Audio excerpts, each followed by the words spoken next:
दे दे। गोपियां बंसुरी छीन लिया करती थी और फिर मेरे कन्हैया को कहती लाला तो को माखन देंगे ना, तू ना चले, यूं ना चले। मेरे कन्हैया को नचाती रहती थी। वाह क्या पूछ भक्तजन। शेष महेश गणेश दिनेश सुरेश हो जाए निरंतर ध्यावे, ताई अखंड आनंद अनादि अच्छेद अभेद सुवेद बतावे। नारद से शुक व्यासु रहे, पचिहारी को पुन पार न पावे। और ताही अहीर की छोरियां छछियावर छाचुप नाच नचावे। बताइए जिनका कोई रहस्य नहीं समझ पाता है उनको वेद व्यास जी नहीं समझ पाए, सुखदेव जी नहीं समझ पाए, नारद जी नहीं जिनका सार समझ पाए हैं, उनको आज ब्रज की गोपियां छाछ पे और मेरे कन्हैया को नचा देती है। वाह कितना भाव अच्छा है गोपियों का। गोपियों का हृदय सुंदर है, मंदिर है गोपियों का हृदय। भक्ति यशोदा के भाग्य की कहीं नहीं जा सकती है। यशोदा का कितना सुंदर भाग्य है। यशोदा है कौन? यशोदा के नाम में क्या छिपा हुआ है?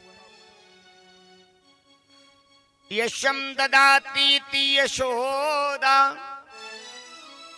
जो कृष्ण के चरित्र में यश प्रदान करे उसको हम लोग यशोदा कहते हैं। एक और बात बताऊं, राधा रानी की माता जी का क्या नाम है?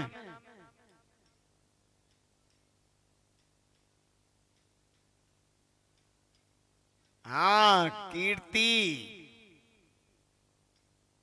कन्हैया जी की माँ का नाम यशोदा। यशम ददाती यशोदा, जो कृष्ण के चरित्र में यश प्रदान करे उसको यशोदा कहते हैं। और राधा रानी की माँ का नाम है कीर्तिदा। कीर्ति कीर्ति ददाती कीर्तिदा, यशम ददाती यशोदा। देखिए जो कीर्ति दे वो कीर्तिदा, जो यश दे वो यशोदा। यश माने भी कीर्ति है और कीर्ति माने भी यश है, दोनों का एक ही मतलब है। भक्तियां आज मैया यशोदा अपने लाला के चरित्र में यश प्रदान करती हैं। आज मेरे कन्हैया 2.5 वर्ष के हो गए जी। ब्रज की गोपियों ने एक ने मेरे कन्हैया के मुखारबिंद को देख लिया, उसका मन का मयूर नाचने लगा। दौड़ती दौड़ती अपनी गोपियों के मंडल में गई। गोपियों ने पूछा क्या बात है सखी, तू इतना क्यों नृत्य कर रही है, क्या बात है, तेरे को क्या मिल गया? कहती है बोली आज मैंने एक विचित्र दृश्य देखा है। बोली कि क्या? बोली कि छोटा लाला गाय से दूषित होकर उसके चेहरे पे पसीने की झलकें और सूर्य की किरणें उसके चेहरे पर ऐसे पड़ रही थी जैसे कि सैकड़ों सूर्य उनको लाभान्वित कर रहा है। कितना सुंदर दृश्य। गोपियों ने सोचा कि हमको भी कन्हैया के दर्शन होने चाहिए। अब क्या हुआ? अब कन्हैया के दर्शन कैसे हो जाएं?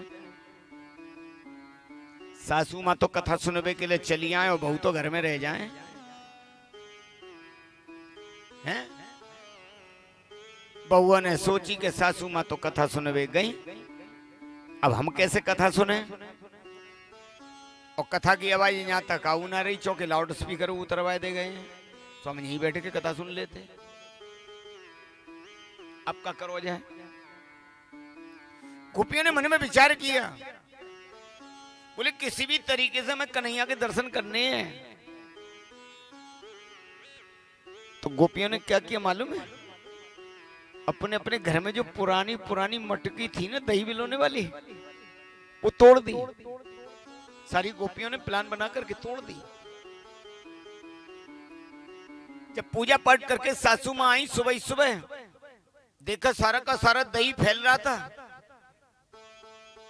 पूछा अरे बहुरानी, बोले जी माँ जी। बोले दही कैसे फैल लो है? अरे माँ जी क्या बताएं। बोले कि क्यों? अरे वो ही आए वो देवर जी।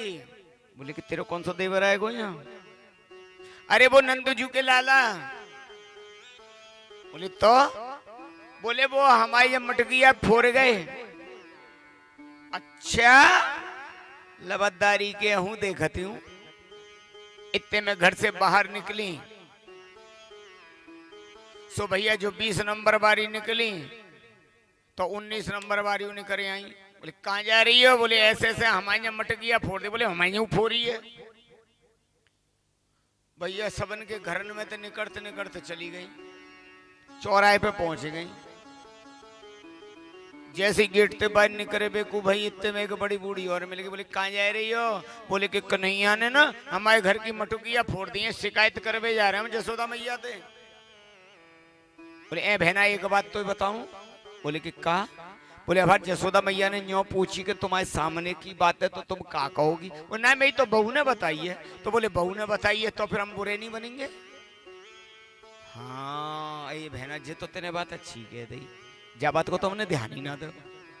तो का करो जाए? बोले एक काम करो, अपन घर लौट चलते हैं और अपई अपई भगवान ने हम भेजेंगे, क्योंकि भगवान के सामने ही तो मटकी फोड़ी है। और जब कोई बात बिगड़ेगी तो हम क्या करेंगे? हम संभाल लेंगे।